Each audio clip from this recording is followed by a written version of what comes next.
नमस्कार, मैं जयश्री नागदा और आप देख रहे हैं बेबाक राजस्थान।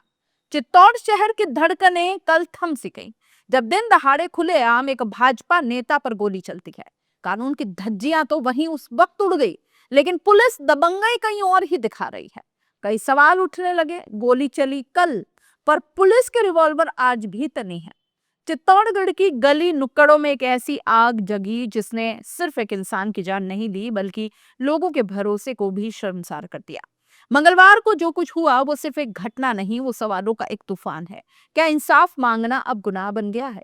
क्या दबंगई कानून से ऊपर हो गई है? और उन हथियारों का क्या जो लोगों के सामने तने हुए खड़े दिखते हैं, और ऊपर से उन्हें दिखाने का अधिकार किसे मिला है?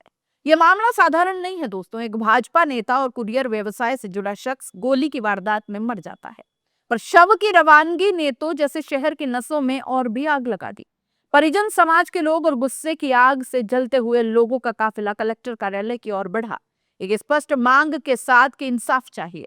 पर जो दृश्य वहां सामने आया उसने हर आश्वासन को धूल में मिला दिया। पुलिस ने प्रदर्शन कर रहे लोगों को रोकने की कोशिश की, निहायत संवेदनशील समय में, जब परिवार को अपने मृतक को अंतिम विदाई देने के लिए ले जाना था। और फिर आया वो पल जिसने पूरे दृश्य को भयंकर बना डाला। सदर थाना प्रभारी निरंजन प्रताप सिंह अपनी सर्विस रिवॉल्वर निकालकर भीड़ की ओर ही तान गए। हकीकत में एक अधिकारी का पिस्तौल निकालना और आम लोगों पर तान देना सिर्फ एक सुरक्षा की कार्रवाई नहीं कही जा सकती, बल्कि ये एक बलपूर्वक संदेश है। हमारे पास ताकत है और हम उसे दिखाने से नहीं झिझकेंगे।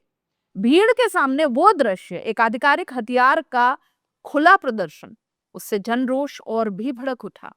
भीड़ नारेबाजी करने लगी, क्या इंसाफ की मांग करना अब गुनाह हो गया है? क्या आप हमें मार दोगे? और यही सवाल दिलों में गूंजता रहा।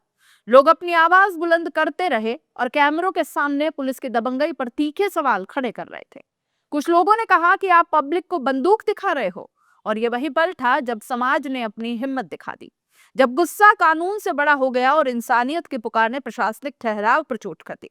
यहाँ पर सिर्फ एक हत्या का मामला नहीं है दोस्तों, ये सत्ता, जिम्मेदारी और जवाबदेही का मामला है। एक अधिकारी का हथियार निकालकर जनता की तरफ तान देना, क्या ये वर्दी की आड़ में शक्ति प्रदर्शन नहीं कहा जाएगा? क्या इस तरह का व्यवहार उस संविधान के मूल्यों के अनुकूल है जो नागरिकों की गरिमा और अधिकारों की रक्षा का वादा करता है? या फिर हमारी वर्दीधारी व्यवस्था में हम और आपकी दीवारें इतनी ऊंची हो चुकी है कि इंसानी दर्द अब दिखाई देना बंद हो गया है? अगर कानून और संवेदनशीलता में टकराहट है, तो संवेदनशीलता कहाँ गई?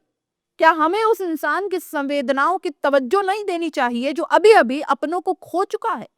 इंसाफ की मांग और कानून का पालन, दोनों का संतुलन सरकारों और प्रशासकों की पहचान है।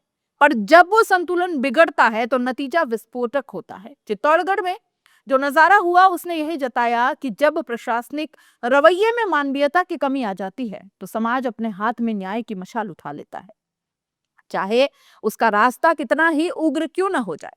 भीड़ का कलेक्टर परिसर तक घुस जाना, नारे लगाना और वीडियो बनाकर पुलिस की कार्रवाई को सार्वजनिक करना, ये सब केवल गुस्से के इजहार नहीं थे। ये जनता की अंतिम उम्मीद का स्वरूप थे कि शायद मीडिया की निगाहें और सोशल मीडिया की आंच से उन्हें जवाब मिलेगा। पर सवाल फिर वही, क्या कैमरा और आक्रोश ही एकमात्र रास्ता रह गया है अब, जब इंसाफ चाहिए? क्या हमारी व्यवस्थाएं इतनी असहाय है कि ऐसी घटनाओं में प्रशासन की जवाबदेही तब तक नहीं दिखती जब तक लोग सड़कों पर जवाबदार न लगाते? और सबसे अहम, उस एक ऑफिसर की भूमिका की जांच कौन करेगा जिसने अपनी सर्विस रिवॉल्वर निकाल ली? क्या इंटरनल इंक्वायरी होगी? क्या एफआईआर दर्ज होगी? या फिर यह मामला बस एक अपवाद बनकर दाखिल हो जाएगा और कुछ दिनों बाद भूल भुला जाएंगे? कानून और हथियारों का यह संयोजन आम नागरिक के ऊपर भारी पड़ता है। तो भविष्य में कौन शिकायत दर्ज करेगा?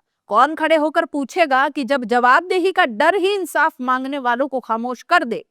उस भरोसे की अनुपस्थिति का संकेत है जो सिस्टम पर होना चाहिए। और जब भरोसा टूट जाता है तो लोग अपने अधिकारों के लिए सड़कों पर उतरते हैं, और तब सत्ता की आलोचना तेज, कटु और अनियंत्रित हो जाती है।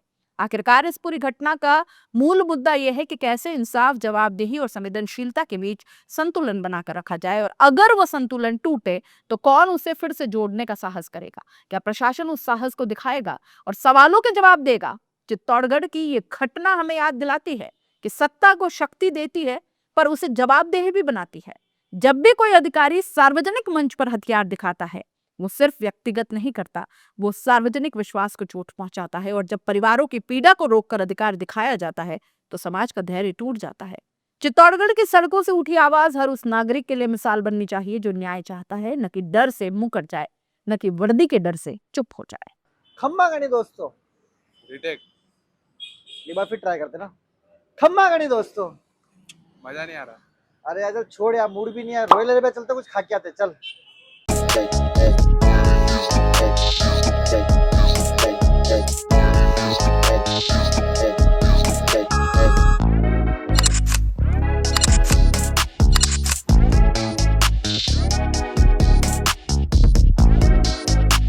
इस लजीज खाने की प्राइस सुन के आप भी शॉक्ड हो जाओगे। ये चिकन पठानी रोस्टेड और ये तंदूरी चिकन आपको मिल जाएगा मात्र 250 रुपए के अंदर। और ये तंगड़ी कबाब और चिकन लॉलीपॉप आपको पर पीस मिल जाएगा मात्र 50 रुपए के अंदर, जो काफी टेस्टी और जूसी है। अरे कितना खाएगा, माना खाना टेस्टी है, लेकिन जल्दी का शूट भी करना है यार। लोकेशन तो बता दो। लोकेशन के लिए आपको आ जाना है यूनिवर्सिटी से आइनॉक्स के जो बीच की जो रोड है, मेरे इस तरफ आपको आइनॉक्स दिख जाएगा, और आइनॉक्स से यूनिवर्सिटी रोड के बिल्कुल बीच में दिख जाएगा आपको रॉयल एयर भैया। तो फटाफट दिए गए नंबर पर कॉल कर लो और ऑफर के फायदे उठा लो।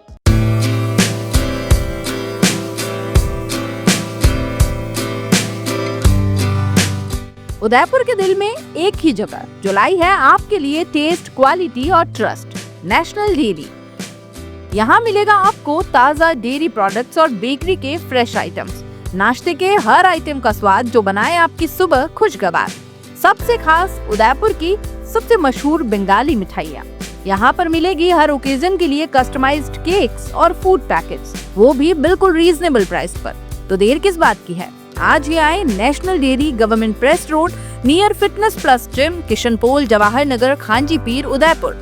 कॉन्टैक्ट नेशनल डेयरी, टेस्ट जो याद रहे, क्वालिटी जो भरोसा बनाए।